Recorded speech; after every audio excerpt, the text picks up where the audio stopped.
To become really good at flipping, you're going to need as much practice as possible. If you limit yourself by only flipping when you're active in a game, getting the much needed experience is going to take a very long time. At some point, you'll need to move on to inactive flipping.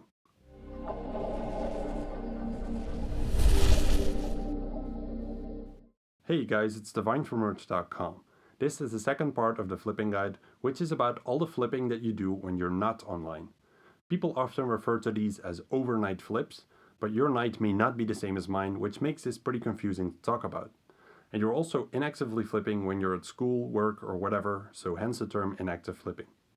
If you didn't already see the first part of the guide about active flipping, then you should really go do that first.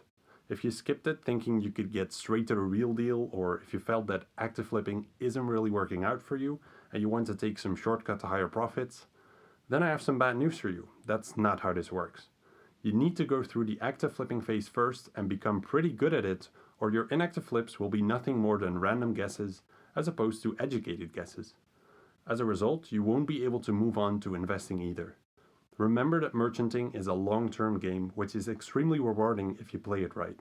So make sure you're a good active flipper before moving on. Once again, there are 6 things in this guide.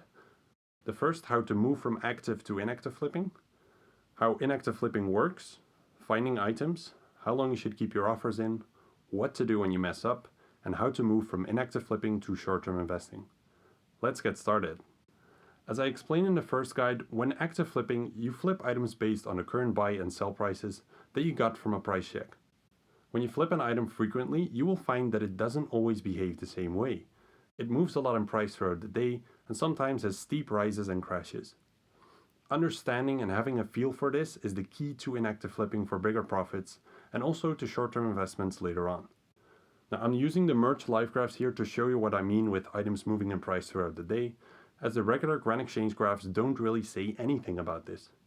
All of these crashes and peaks you see on the graphs are moments where someone with an inactive offer reaps the rewards. They don't always have to be very extreme, even a few % extra profit can already be enough. Now, these extra profitable moments seem like random luck and don't happen all that often, but when you inactive flip, your goal is to anticipate these moments by setting larger profit margins, outside of the current price check. Now, you can afford to do this because your offer is in for a longer time anyways while you're away, so you might as well put it to good use, and this increases the chance of hitting these moments. Now, the key is of course finding these moments, and there are 2 ways to do so. The first way is price checking items very frequently to see if you can catch moments where they are unusually high or low. Now, as you can imagine, this is very time intensive and not really worth doing unless you also active flip a lot. The merch live graphs can do this part for you, which makes it very easy to spot frequent low or high prices.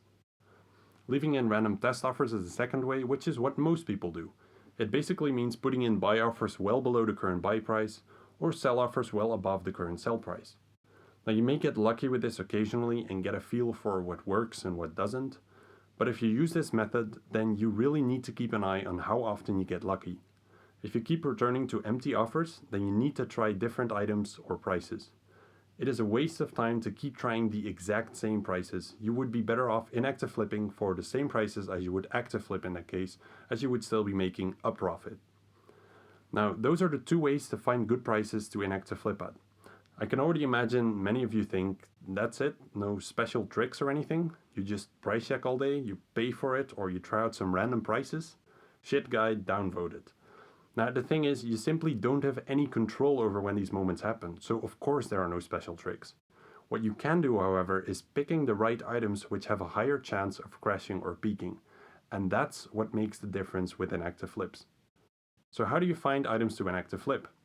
As usual, I'm not going to tell you which items to flip, but if you really can't think of anything yourself that may be interesting, then you can always look through the merge logs to get some ideas. If you click on the inactive flipping category in a log, you will only see their inactive flips if they have that option available. Now, what most people do is picking some random obscure item they have seen some others do, but this is a pretty bad way to get started. Are you seriously going to put your money on the line in an item you have never touched before, while you're not even there to take action in time in case it screws up? Let's not start that way. Start with an item that you already know from active flipping and inactive flip it for the same prices as you would active flip it. So if you price check an item and the buy price is say 4K and the sell price is 4.1K, then inactive flip it for that if it seems safe. Now this helps you to build up the confidence you will need to leave your grand exchange offers be in the future while still making extra profit. Once you get more confident, you can start to look into better items, which tend to be items with a low trade volume. A low trade volume means it doesn't get traded as much because there is less supply and demand. Most of the time it is common sense to determine this from looking at how long it takes to flip, or simply looking into how important the item is in the game. You can also tell if an item has a low trade volume by looking at its graph. If it's stepped, meaning it doesn't change in price every day, it is definitely a low volume item. The longer it takes for each step, the lower the volume is. Now you don't necessarily need an item with a stepped graph though. You can perfectly flip items that update in price daily. Stepped graphs are simply an obvious indicator that it has low volume. Now these low volume items often have bigger margins because fewer people bother with flipping them. This means that there are less offers in a grand exchange, and thus if someone really needs to buy or sell a bunch, there's a higher chance they will touch your much lower or much higher offer. It's often quite terrible to inactive flip items with a high trade volume, as these are fast flips that a lot of people do, and thus they often have much smaller margins. The limit per 4 hours doesn't matter for picking an inactive flip. There are both great and terrible inactive flips for items with a low or a high buy limit. It does matter if you want to price check the item though, as you know it can get quite costly to price check valuable items. So the best way to price check those is to instant buy the item and then resell it for the price you bought so you don't lose any money.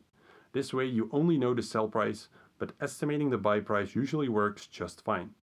If you estimate it too high, then your offer will buy rather quickly, and you'll know for next time that you can try to get a bigger margin by setting your buy offer lower. If it doesn't buy at all, then you may have overestimated the margin, or you're flipping it at a bad time. Now once you want to put in your offer, there are 3 possibilities. The first possibility is to buy for the normal price and sell for higher than the current sell price. It is best to use this option if you just bought a limit of an item but need to go all of a sudden. So how much higher should you be selling? This is once again an estimation, and it will take a lot of trial and error to get a feel for it. Try maybe 1% at first and then see if you can increase it over time. The second possibility is to buy lower than the current buy price and sell for the normal sell price.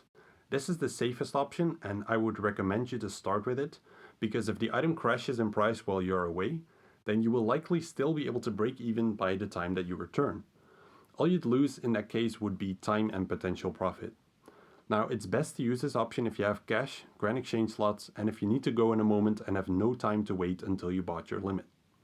This also ties into the third and final possibility, to buy lower than the current buy price, but also sell higher than the current sell price.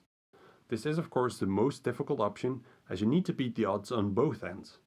So once you log back in and your inactive flip has bought, you should price check it again, and then see how likely you think it is that you can sell it above the current price check. Since you probably price checked it earlier before inactive flipping it, you now have a price check from at least a few hours ago, you have the current price check, and you have the grand exchange graph. This gives you a bit more detail on where the item may be going and how it's moving throughout the day, especially if you also flipped it more often over the past few days. This is an alternative to using a live graph, which works fine for most people.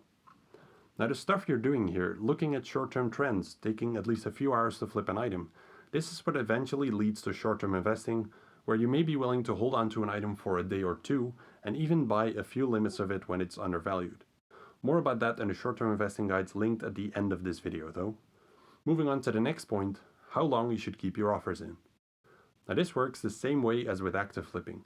Before the inactive buy or sale is in, you should always consider whether the potential profit you may get out of it is worth it, or if you think you can do better. Inactive flips take longer but often have bigger profit margins than active flips. You will likely get less profit per hour doing them in general, but the returns on each flip will be higher and nicely add on to your active flips. Once people get tired of active flipping due to competition, you will automatically see many of them resort to more and more inactive flips, as it's a lot more laid back. Now screwing up also works the same way as with active flipping. If you're losing money on your item, then you consider if you can make more profit with the cash if you would sell it for a loss now. If you can't make much profit per hour, then you can hold on to it for a bit longer, but if you have a decent profit rate, then it may be better to sell off and try to make back your loss. If you're unsure on what to do, just use the formula. So now you know how to flip properly, let's walk you through it once more. Step 1. You price check items on the list that you've built up until you find one with a potential profit that is worth doing for you. You can even start adding notes on whether items are good for active flips, inactive flips, or both. If you can't find anything on your list, then work on expanding it or get some inspiration from the logs on merch.com. Step 2. You look at the graph of the item to make sure that you aren't taking too much risk. So if it has been rising for a while, be wary, and also if you're not really sure why it's acting the way it is, it may be better to look for a different item. Step 3. You put in your buy offer for lower than the current buy price if you have money, or you put in the sell offer for higher than the current sell price if you have items to sell. Step 4. You evaluate whether it's worth your time, money, and effort, and see what you can learn from the flip for next time. Last but not least, the same basic rules apply as with active flipping. Don't put all your money in 1 or 2 items. Make sure that you read the game updates to stay up to date with everything that's happening and that may influence all the items in the game. Keep lists of what works well for you and why. And finally, don't be afraid to lose some money here and there to learn. That's going to be part of it. That's it for the inactive flipping guide. Just like with active flipping, you should really take your time for this and get the hang of it before moving on to short-term investing. If you want to learn more about that, then check out my guides on them. I hope the inactive flipping guide helped you to become more advanced at flipping, or that you learned how to properly do it this time. Don't hesitate to start your own merchanting log on merch.com. You don't need to compete with others, you can simply track your own progress and look back at how you've grown over time. It's a great way to get started with some tips from others and to motivate yourself to keep going. If you have any questions other than what items you should flip, feel free to ask them in the comments below or stop by in the chat box on merch.com. Good luck with making profits 24/7 in this case. I'll see you all again next week for another video.